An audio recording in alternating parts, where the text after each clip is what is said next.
श्री स्वामी समर्थ. श्री स्वामी समर्थ. कोणत्याही परिस्थितीत मनाचा तोल ढासाळत असेल तर श्री स्वामींचे नाव घेऊन स्वतःशी संवाद साधा. मला माहीत आहे की माझ्या श्री स्वामीने माझ्यासाठी योग्य असेल ती योजना तयार केली आहे. मी स्वामींकडे प्रार्थना करते की तुम्ही ठरवून दिलेल्या मार्गावर चालण्यासाठी मला सद्बुद्धी द्या, योग्य वेळेची वाट बघण्यासाठीची सहनशीलता द्या, त्याआधी शेवटी योग्य वेळ समजण्यासाठी ज्ञान द्या. श्री स्वामींची लीला अपरंपरा आहे. फक्त मनात श्रद्धा व विश्वास ठेवा. श्री स्वामी सदैव आपल्या पाठीशी खंबीरपणे उभे आहेत. त्यांच्या अस्तित्वाची जाणीव नक्कीच होईल.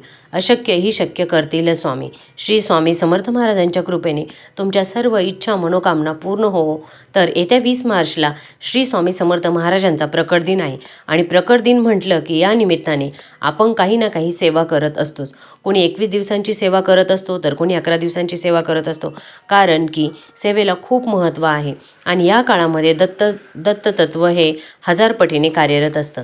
त्यामुळे आपण जी काही सेवा करतो त्याचे फळ आपल्याला 1000 पटीने लाभत असते व आपली इच्छा मनोकामना देखील पूर्ण होत असते. आता मागच्या वर्षी देखील भरपूर महिला व पुरुषांना याचा अनुभव देखील आलेला आहे आणि तुम्हाला देखील अनुभव पाहिजे असेल तर तुम्ही देखील सेवा आवर्जून करा. आता सेवा नक्की का करायची तर वेळ काळ कोणती कोणासाठी थांबत नाही आणि कोणालाही थांबवताही येत नाही. कर्माचे भोग भोगूनच संपतात.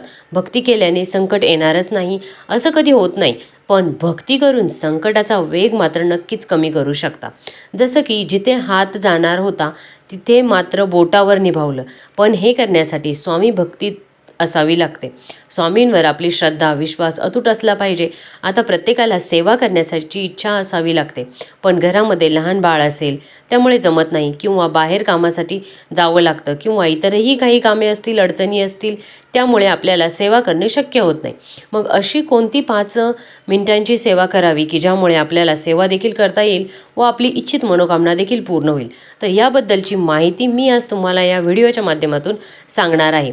तत्पूर्वी तुम्ही या चॅनलवर प्रथमच आले असाल तर कृपया करून चॅनलला सबस्क्राईब करा. व्हिडिओ जर आवडला तर व्हिडिओला लाईक करा आणि जाता जाता कमेंटमध्ये श्री स्वामी समर्थ लिहायला बिलकुल विसरू नका. श्री देवदत्त देखील लिहा, तुम्हाला जेणेकरून दत्त महाराजांचा आशीर्वाद देखील नक्कीच प्राप्त होईल. आता सर्वात पहिले म्हणजे महत्त्वाची आणि सर्वात सोपी सेवा म्हणजे श्री स्वामी समर्थ या मंत्राचा जप नामस्मरण करायचा आहे. तुम्ही रोज 11 माळी जप करू शकता किंवा अगदी 1 माळ जप केला तरी पण चालेल. अगदी ही 21 दिवसांची किंवा 11 दिवसांची सेवा देखील करू शकता.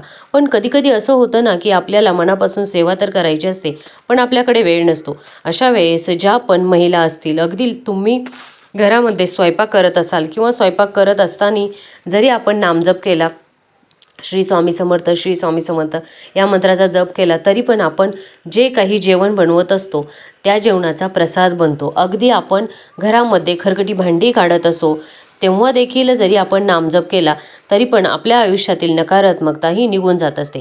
श्री स्वामी समर्थ फक्त एवढाच मंत्र रोज घरात सर्वांनी जपल्यास जसा जप वाढत जातो तशी परिस्थिती सुधारत जाते व 6 लाख झाल्यावर या जपाची प्रचिती येऊ लागते.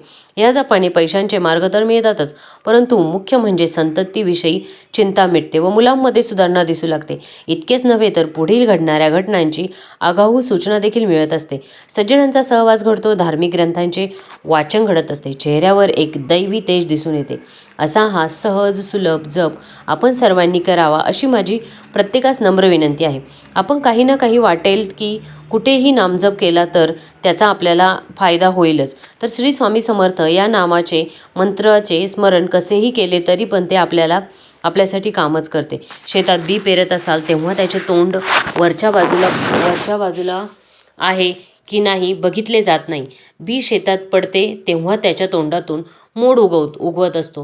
ते तोंड कोणत्याही बाजूला खाली वरती किंवा कुठेही असो, पण जेव्हा मोड बाहेर पडतो तेव्हा त्याची दिशा मुळात कोणत्याही बाजूला असली तरी तो वळण घेऊन जमिनीच्या वरतीच येत असतो आणि मूळ हे जमिनीच्या खालीच राहत असते. तसेच नामस्मरण कसलेही केले तरी पण नाम घेणाऱ्यांची ते योग्य दिशेने प्रगती होऊ लागते, योग्य मार्गावरती जाऊ लागतात. म्हणून श्री स्वामी समर्थ या मंत्राचे सतत नामस्मरण करावे. सर्वात मोठी स्वामी सेवा म्हणजे दुःखात असणाऱ्याला स्वामी मार्ग दाखवणे. कारण त्याने एकदा स्वामी महाराजांना मानलं की त्याच्या पुढच्या संपूर्ण आयुष्याची जबाबदारी स्वामी महाराज घेतात आणि तो जेव्हा दुःखातून बाहेर पडतो तेव्हा त्याच्याही नकळत आत्मा तुम्हाला आशीर्वाद देतो. मग अगदी एखाद्या व्यक्तीला स्वामी चरित्र सारामृत ग्रंथ पाहिजे असेल किंवा गुरुचरित्र पारायण करायची इच्छा असेल तर तुम्ही त्याला ते ग्रंथ देखील देऊ शकतात. आता जुने सेवेकरी असतात त्यांच्याकडे तर ऑलरेडी ग्रंथ अवेलेबलच असतात, पण जे कोणी नवीन जॉईन होतात त्यांच्याकडे ग्रंथ नसतात. तर अशा लोकांना तुम्ही ग्रंथ जर दिले तर त्याचं देखील पुण्य तुम्हाला मिळतंच. यानंतर आपण स्वामीचरित्र सारामृत देखील सेवा करू शकता. शक्यतो आता 21 दिवस म्हणजे 28 फेब्रुवारीपासून अगदी 21 दिवस तुम्ही चरित्र सारामृतचे पालन करू शकता. आपण 21 पारायण करायचे किंवा 21 पारायण करणे शक्य नसेल तर तुम्ही 11 पारायण केले तरी पण चालेल.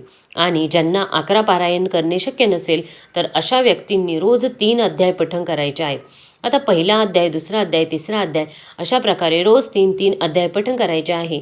हे अध्याय म्हणजे भूतकाळ, भविष्य आणि वर्तमान काळासाठी असतात. तुम्ही हे अध्याय देखील पठण करू शकता. त्यामुळे देखील आपल्याला स्वामी चरित्र सारामृत पठण होईल. आणि 21 पारायण जर करणे शक्य नसेल तर आवर्जून हेही आयडिया तरी करा की हे तुम्ही रोज 3-3 अध्याय तरी वाचू शकतात. श्रवण केलं तरी पण चालेल. तुम्ही मोबाईलला जरी व्हिडिओमधून हे अध्याय लावले तरी पण चालणार आहे. फक्त सेवा घडणे हे अत्यंत महत्त्वाचे. आता अगदी तुम्ही श्रवण जरी करत असाल तर देवघरामध्ये आपल्याला एक दिवा लावायचा आहे आणि या सर्व सेवा करायच्या आहेत. आपल्याला घरामध्ये स्वामी महाराजांचा फोटो किंवा मूर्ती असणं आवश्यक आहे. त्यानंतर तुम्ही तारक मंत्राचा देखील जप मोबाईलवर जरी लावला तरी चालेल आणि तुम्हाला जर बसून म्हणणं शक्य असेल 11 वेळा म्हटलं तर ते देखील अतिउत्तम. तारक मंत्र म्हणजे आपल्याला तो संकटातून बाहेर काढतो. अगदी घरामध्ये एखादी आजारी व्यक्ती असेल किंवा तुमची मुलं अभ्यास करत नसतील किंवा त्यांना वाईट व्यसन लागले असेल किंवा वाईट संगत लागलेली असेल, मुलांचा विवाह जुळून येत नसेल, घरामध्ये पैसा, घर होत नसेल तर तुमच्या कोणत्याही इच्छेसाठी तुम्ही तारक मंत्राची सेवा करू शकतात. पण हा तारक मंत्र आपल्याला रोज 11 वेळा म्हणायचा आहे. आता तारक मंत्र म्हणण्यासाठी जास्त काहीही वेळ लागत नाही, हे सर्वांनाच माहीत आहे. पहिल्यांदा देवघरामध्ये एक दिवा लावायचा आहे आणि आपण एक तांब्या भरून पाणी घ्यायचं आहे.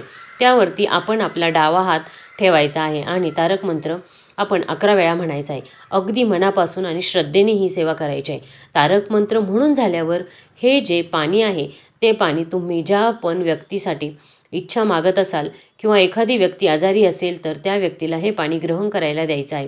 असे कंटिन्यू तुम्ही 21 दिवस किंवा 11 दिवस हे पाणी त्या व्यक्तीला ग्रहण करायला द्या. नक्कीच ती व्यक्ती आजारातून बरी होईल. तसेच हे पाणी अगदी तुम्ही घरातील सर्व व्यक्तींना देखील देऊ शकता, कारण यामध्ये स्वामींचा आशीर्वाद आहे.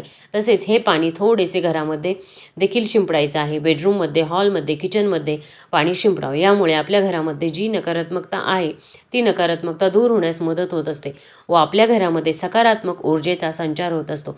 त्यानंतर आता या काळामध्ये गुरुचरित्र पारायण देखील करू शकतो, पण गुरुचरित्र पारायणाचे खूप नियम असतात आणि आपल्याला एवढे करणे शक्य होत नाही.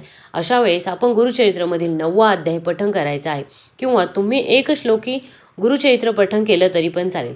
या ग्रंथाचे पारायण केल्याने किंवा एक श्लोकी गुरुचरित्र म्हटल्याने एखाद्या गंभीर संकटातून बाहेर पडण्याचा मार्ग सापडतो अशी मान्यता आहे. या ग्रंथाच्या वाचनाने कुठल्याही प्रकारची अधिव्याधी, आजार यांच्या वाचनाने नष्ट होतात.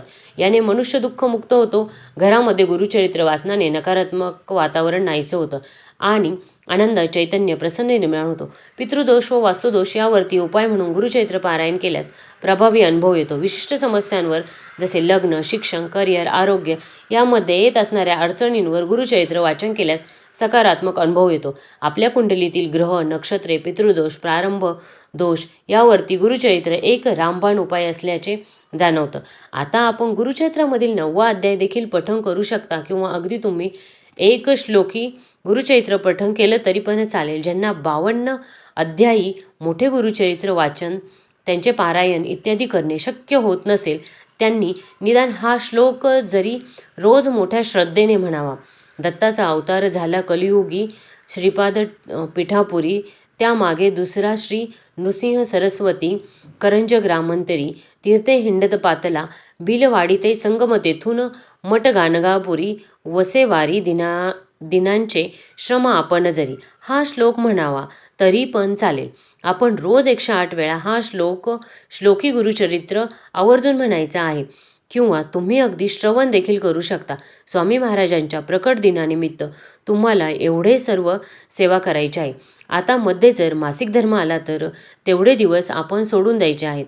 आपण परत पुढे ती सेवा कंटिन्यू करायची आहे. आणि किंवा अगदी मध्ये कुठे गावाला जाण्याची वेळ आली तरी पण आपण तेवढेच दिवस आपण सोडून द्यायचे आणि पुढे सेवा कंटिन्यू करायची आहे. आता यासाठी कोणत्या नियमांचे पालन करणे गरजेचे आहे तर सर्वात महत्त्वाचं म्हणजे मांसाहार हा पूर्णपणे वर्ज्य करायचा आहे. आणि आपण जे काही घरामध्ये जेवण बनवणार आहोत सात्विक अन्न, त्याच अन्नाचा ग्रहण करायचा आहे. मांसाहार करायचाच नाही.